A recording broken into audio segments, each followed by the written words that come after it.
আসসালামু আলাইকুম প্রিয় শিক্ষার্থী বন্ধুরা। জাতীয় বিশ্ববিদ্যালয় এর অধীনে অনার্স চতুর্থ বর্ষ পরীক্ষা 2023 অনুষ্ঠিত 2025 সাল হিসাব বিজ্ঞান বিভাগ বিষয় বিনিয়োগ বিশ্লেষণ ও পোর্টফোলিও ব্যবস্থাপনা বা investment analysis and portfolio management এই বিষয়ের শর্ট সাজেশান। আজকে আমরা দেখব যে খ বিভাগ ও গ বিভাগের জন্য সংক্ষিপ্ত প্রশ্ন ও রচনামূলক প্রশ্নের জন্য কোন প্রশ্নগুলো সবথেকে বেশি গুরুত্বপূর্ণ এবং কোন প্রশ্নগুলো পরীক্ষায় আসার সম্ভাবনা 99%। অধ্যায় 1 থেকে খ বিভাগের জন্য এখানে 4টি প্রশ্ন দেওয়া রয়েছে। 1 নম্বর প্রশ্ন যে সঞ্চয় ও বিনিয়োগের মধ্যে পার্থক্য লিখো।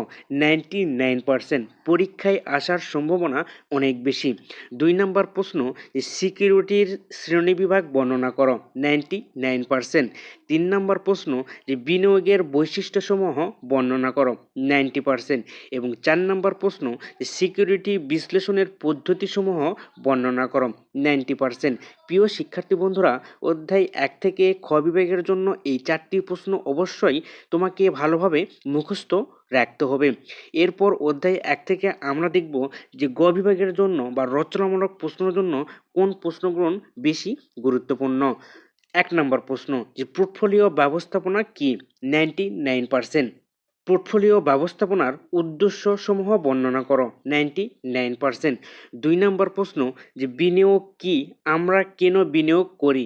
90%। খ নম্বর প্রশ্ন বিনিয়োগ ও ফটকা ব্যবসায়ের মধ্যে পার্থক্য লিখো। 90%। গ বিভাগের জন্য এই 2টি প্রশ্ন অবশ্যই তোমাকে ভালোভাবে মুখস্থ রাখতে হবে এবং বেশি বেশি প্র্যাকটিস করতে হবে। অধ্যায় 2 থেকে খ বিভাগের জন্য সংক্ষিপ্ত প্রশ্ন দেওয়া রয়েছে মাত্র 3টি। 1 নম্বর প্রশ্ন ঝুঁকি ও অনিশ্চয়তার ঝুঁকির মধ্যে পার্থক্য দেখাও। 99%। 2 নম্বর প্রশ্ন প্রয়োজনীয় আয় হারের নির্ধারক সমূহ বর্ণনা করো। 99%। 3 নম্বর প্রশ্ন ব্যবসায় খ্যাতি ঝুঁকির উৎস বর্ণনা করো। 90%। খ বিভাগের জন্য এই 3টি প্রশ্ন তোমাকে বেশি বেশি প্র্যাকটিস করতে হবে এবং 2 নম্বর অধ্যায় থেকে গ বিভাগের জন্য যে প্রশ্নগুলো তোমাকে পড়তে হবে। 1 নম্বর প্রশ্ন যে ব্যবসায়িক ঝুঁকি কাকে বলে, ব্যবসায়িক ঝুঁকি হ্রাসের উপায় সমূহ বর্ণনা করো। 99%। ব্যবসায়িক ঝুঁকি ও আর্থিক ঝুঁকির মধ্যে পার্থক্য দেখাও। 99%। এবং 2 নম্বর প্রশ্ন যে আর্থিক ঝুঁকির উৎসসমূহ আলোচনা করো। 90%। ঝুঁকি ব্যবস্থাপনার গুরুত্ব বর্ণনা করো। 90%। গ বিভাগের জন্য এই 2টি প্রশ্ন তোমাকে ভালোভাবে দেখতে হবে। অধ্যায় 1 থেকে এবং অধ্যায় 2 থেকে এই প্রশ্নগুলো তোমাকে বেশি বেশি প্র্যাকটিস করতে হবে।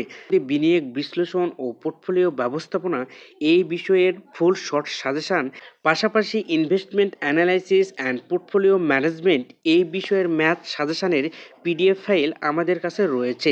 পিডিএফ ফাইলে যে অধ্যায়গুলো থেকে ম্যাথ প্রশ্ন বারবার এসে থাকে অধ্যায়ভিত্তিক সাজেশান দেওয়া রয়েছে এবং এই প্রশ্নগুলো যদি আপনি বেশি বেশি প্র্যাকটিস করেন তাহলে পরীক্ষায় সর্বোচ্চ কমন পাবেন এবং এর বাইরে আপনাকে কোনো ম্যাথ প্রশ্ন করতে হবে না। এখানে প্রতিটি নিয়মের ম্যাথ প্রশ্ন দেওয়া রয়েছে এবং অধ্যায়ভিত্তিক যে ম্যাথ প্রশ্ন দেওয়া রয়েছে এখান থেকেই আপনি পরীক্ষায় কমন পাবেন ইনশাল্লাহ।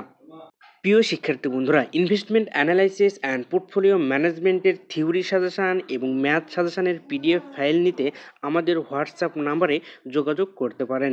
ইনশাল্লাহ সর্বোচ্চ কমন আসবে। আল্লাহ হাফেজ।